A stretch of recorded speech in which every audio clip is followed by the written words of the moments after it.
Welcome to Little Friday, featuring Louisa May Alcott's book, Little Women. Read by Amber Jacoba. Sponsored by Gals Guide.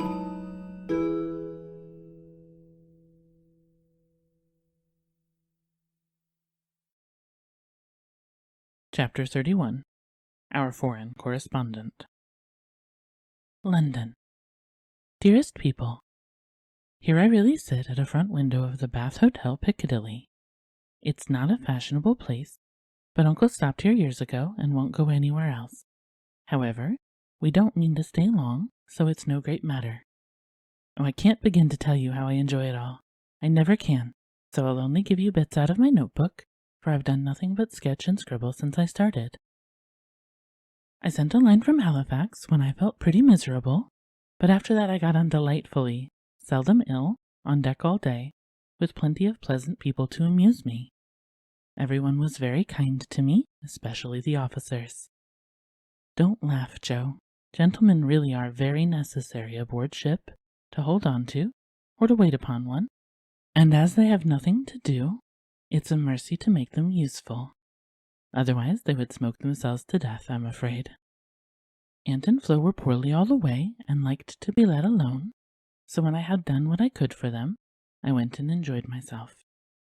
Such walks on deck, such sunsets, such splendid air and waves. It was almost as exciting as riding a fast horse when we went rushing on so grandly. I wish Beth could have come, it would have done her so much good. As for Jo, she would have gone up and sat on the maintop jib, or whatever the high thing is called, made friends with the engineers, and tooted on the captain's speaking trumpet. She'd have been in such a state of rapture. It was all heavenly, but I was glad to see the Irish coast and found it very lovely, so green and sunny, with brown cabins here and there, ruins on some of the hills, and gentlemen's country seats in the valleys, with deer feeding in the parks. It was early in the morning, but I didn't regret getting up to see it, for the bay was full of little boats, the shore so picturesque, and a rosy sky overhead. I never shall forget it. At Queenstown, one of my new acquaintances left us, Mr. Lennox, and when I said something about the lakes of Killarney, he sighed and sung with a look at me. "Oh, have you e'er heard of Kate Kearney? She lives on the banks of Killarney. From the glance of her eye, shun danger and fly, for fatal's the glance of Kate Kearney." Wasn't that nonsensical? We only stopped at Liverpool a few hours. It's a dirty, noisy place, and I was glad to leave it. Uncle rushed out and bought a pair of dogskin gloves, some ugly, thick shoes, and an umbrella, and got shaved a la mutton chop the first thing. Then he flattered himself that he looked like a true Briton, but the first time he had the mud cleaned off his shoes, the little bootblack knew that an American stood in them, and said with a grin, "There you are, sir. I've give 'em the latest Yankee shine." It amused Uncle immensely. Oh, I must tell you what that absurd Lennox did. He got his friend Ward, who came on with us, to order a bouquet for me, and the first thing I saw in my room was a lovely one, with Robert Lennox's compliments on the card. Wasn't that fun, girls? I like traveling. I never shall get to London if I don't hurry. The trip was like riding through a long picture gallery, full of lovely landscapes. The farmhouses were my delight, with thatched roofs, ivy up to the eaves, latticed windows, and stout women with rosy children at the doors. The very cattle looked more tranquil than ours, as they stood knee-deep in clover, and the hens had a contented cluck, as if they never got nervous like Yankee biddies. Such perfect color I never saw, the grass so green, sky so blue, grains so yellow, woods so dark. I was in a rapture all the way. So was Flo, and we kept bouncing from one side to the other, trying to see everything while we were whisking along at the rate of 60 miles an hour. Aunt was tired and went to sleep, but Uncle read his guidebook and wouldn't be astonished at anything. This is the way we went on. Amy flying up. Oh, that must be Kenilworth, that gray place among the trees. Flo darting to my window. How sweet. We must go there sometime, won't we, Papa? Uncle calmly admiring his boots. No, my dear, not unless you want beer. That's a brewery. A pause, then Flo cried out, "Bless me, there's a gallows and a man going up." "Where? Where?" shrieks Amy, staring out at 2 tall posts with a crossbeam and some dangling chains. "A colliery," remarks Uncle, with a twinkle of the eye. "Here's a lovely flock of lambs all lying down," says Amy. "See, Papa, aren't they pretty?" added Flo sentimentally. "Geese, young ladies," returns Uncle, in a tone that keeps us quiet till Flo settles down to enjoy the flirtations of Captain Cavendish, and I have the scenery all to myself. Of course it rained when we got to London, and there was nothing to be seen but fog and umbrellas. We rested, unpacked, and shopped a little between the showers. Aunt Mary got me some new things, for I came off in such a hurry I wasn't half ready. A white hat and blue feather, a muslin dress to match, and the loveliest mantle you ever saw. Shopping in Regent Street is perfectly splendid. Things seem so cheap. Nice ribbons only 6 pence a yard. I laid in a stock, but shall get my gloves in Paris. Doesn't that sound sort of elegant and rich?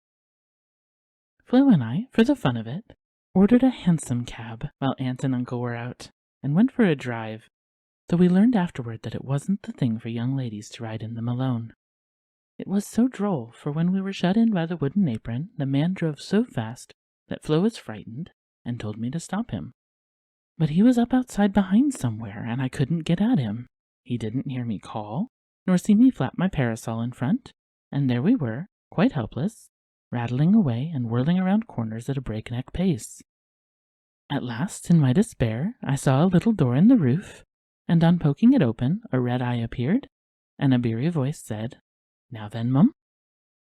I gave my order as soberly as I could, and slamming down the door with an "Aye, aye, Mum," the man made his horse walk as if going to a funeral. I poked again and said, "A little faster," then off he went, helter-skelter as before, and we resigned ourselves to our fate. Today was fair, and we went to Hyde Park, close by, for we are more aristocratic than we look. The Duke of Devonshire lives near. I often see his footman lounging at the back gate, and the Duke of Wellington's house is not far off. Such sights as I saw, my dear. It was as good as punch, for there were fat dowagers rolling about in their red and yellow coaches, with gorgeous Jameses and silk stockings and velvet coats up behind, and powdered coachmen in front. Smart maids with the rosiest children I ever saw, handsome girls looking half asleep, dandies in queer English hats and lavender kids lounging about, and tall soldiers in short red jackets and muffin caps stuck on one side, looking so funny I longed to sketch them.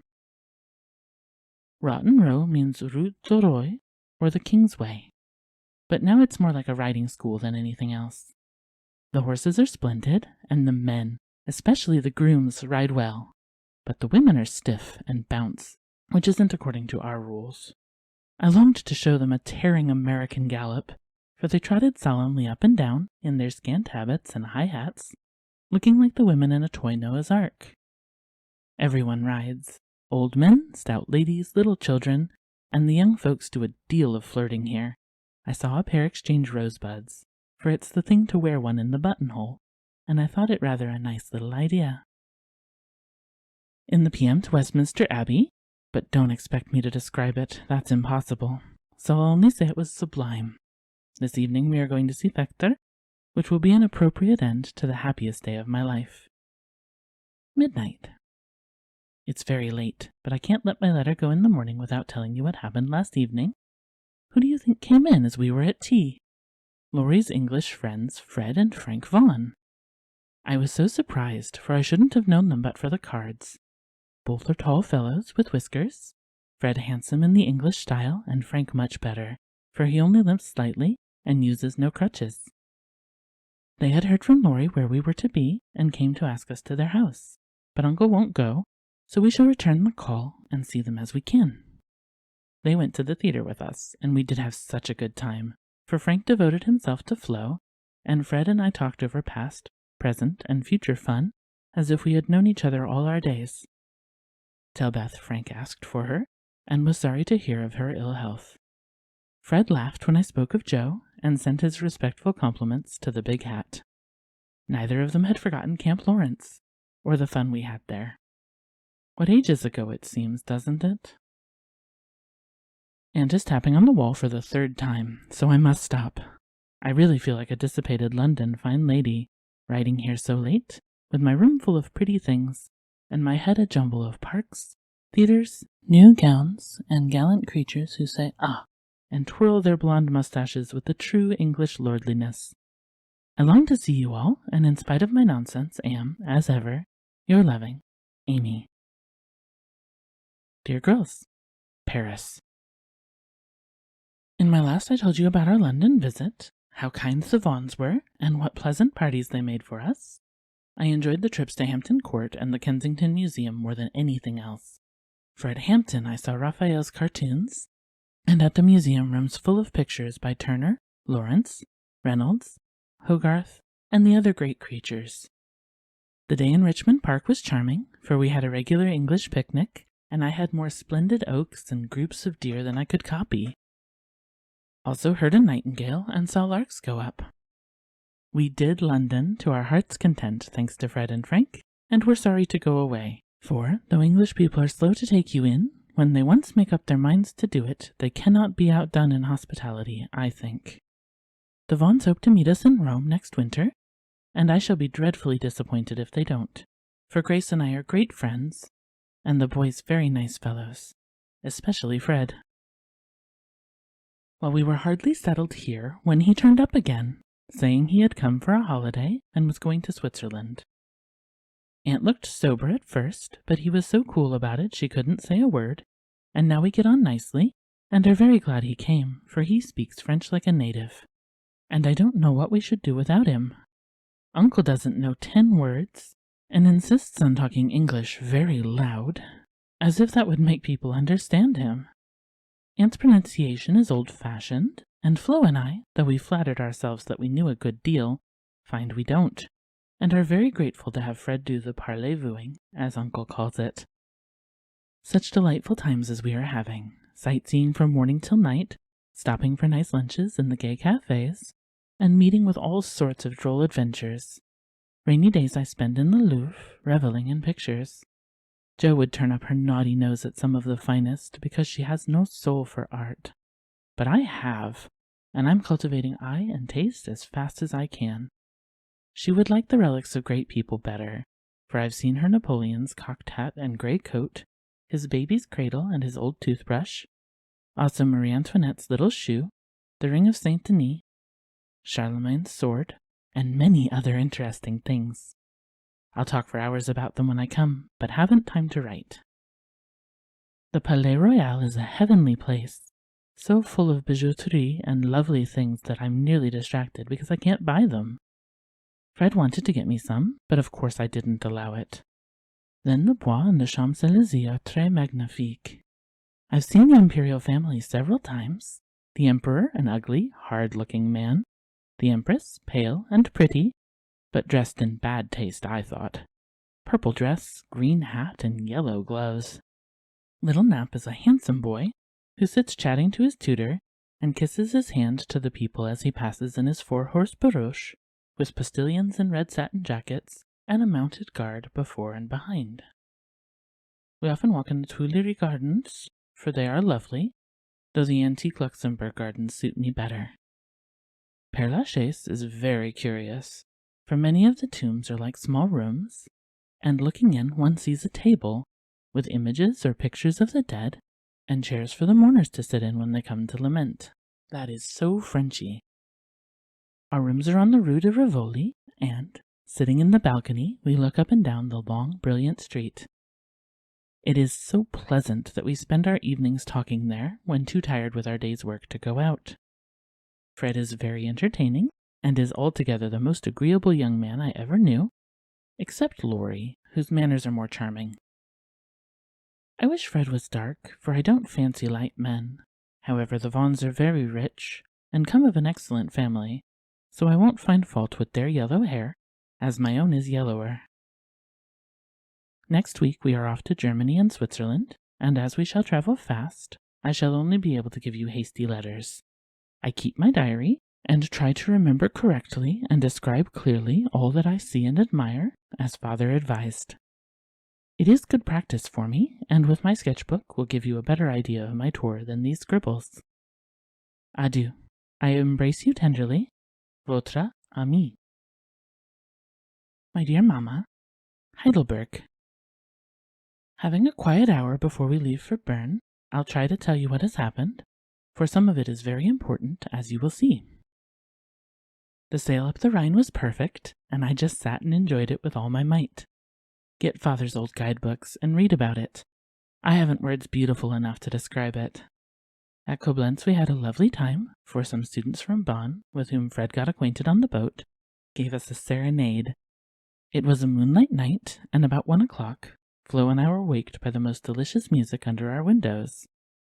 We flew up and hid behind the curtains, but sly peeps showed us Fred and the students singing away down below. It was the most romantic thing I ever saw. The river, the bridge of boats, the great fortress opposite, moonlight everywhere, and music fit to melt a heart of stone. When they were done, we threw down some flowers, and saw them scramble for them, kiss their hands to the invisible ladies, and go laughing away. To smoke and drink beer, I suppose. Next morning, Fred showed me one of the crumpled flowers in his vest pocket, and looked very sentimental. I laughed at him, and said I didn't throw it, but Flo, which seemed to disgust him, for he tossed it out of the window, and turned sensible again. I'm afraid I'm going to have trouble with that boy. It begins to look like it. The baths at Nassau were very gay. So was Baden-Baden, where Fred lost some money, and I scolded him. He needs someone to look after him when Frank is not with him. Kate said once she hoped he'd marry soon, and I quite agree with her that it would be well for him. Frankfurt was delightful. I saw Goethe's house, Schiller's statue, and Danneker's famous Ariadne. It was very lovely, but I should have enjoyed it more if I had known the story better. I didn't like to ask, as everyone knew it, or pretended they did. I wish Joe would tell me all about it. I ought to have read more, for I find I don't know anything, and it mortifies me. Now comes the serious part, for it happened here, and Fred is just gone. He has been so kind and jolly that we all got quite fond of him. I never thought of anything but a traveling friendship till the serenade night. Since then I've begun to feel that the moonlight walks, balcony talks, and daily adventures were something more to him than fun. I haven't flirted, Mother, truly, but remembered what you said to me, and have done my very best. I can't help it if people like me. I don't try to make them, and it worries me if I don't care for them, though Joe says I haven't got any heart. Now I know Mother will shake her head, and the girls say, "Oh, the mercenary little wretch." But I've made up my mind, and, if Fred asks me, I shall accept him, though I'm not madly in love. I like him, and we get on comfortably together. He is handsome, young, clever enough, and very rich, ever so much richer than the Lawrences. I don't think his family would object, and I should be very happy, for they are all kind, well-bred, generous people, and they like me. Fred, as the eldest twin, will have the estate, I suppose, and such a splendid one as it is. A city house in a fashionable street, not so showy as our big houses, but twice as comfortable, and full of solid luxury, such as English people believe in. I like it, for it's genuine. I've seen the plate, the family jewels, the old servants, and pictures of the country place, with its parks, great house, lovely grounds, and fine horses. Oh, it would be all I should ask, and I'd rather have it than any title such as girls snap up so readily, and find nothing behind. I may be mercenary, but I hate poverty, and I don't mean to bear it a minute longer than I can help. One of us must marry well. Meg didn't. Joe won't. Beth can't yet, so I shall, and make everything cozy all round. I wouldn't marry a man I hated or despised, you may be sure of that. And though Fred is not my model hero, he does very well, and in time, I should get fond enough of him if he was very fond of me, and let me do just as I liked. So I've been turning the matter over in my mind the last week, for it was impossible to help seeing that Fred liked me. He said nothing, but little things showed it. He never goes with Flo, always gets on my side of the carriage, table, or promenade, looks sentimental when we are alone, and frowns at anyone else who ventures to speak to me. Yesterday, at dinner, when an Austrian officer stared at us and then said something to his friend, a rakish-looking baron, about ein wunderschönes Blondchen, Fred looked as fierce as a lion and cut his meat so savagely it nearly flew off his plate. He isn't one of the cool, stiff Englishmen, but is rather peppery, for he has Scotch blood in him, as one might guess from his bonny blue eyes. Well, last evening we went up to the castle about sunset, at least all of us but Fred, who was to meet us there after going to the poste restante for letters. We had a charming time poking about the ruins, the vaults where the monster tun is, and the beautiful gardens made by the Elector, long ago, for his English wife. I liked the great terrace best, for the view was divine, so while the rest went to see the rooms inside, I sat there trying to sketch the grey stone lion's head on the wall, with scarlet woodbine sprays hanging round it. I felt as if I'd got into a romance, sitting there, watching the Neckar rolling through the valley, listening to the music of the Austrian band below, and waiting for my lover, like a real storybook girl.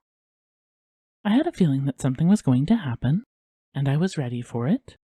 I didn't feel blushy or quaky, but quite cool, and only a little excited. By and by I heard Fred's voice, and then he came hurrying through the great arch to find me. He looked so troubled that I forgot all about myself, and asked what the matter was. He said he'd just got a letter begging him to come home, for Frank was very ill, so he was going at once in the night train, and only had time to say goodbye.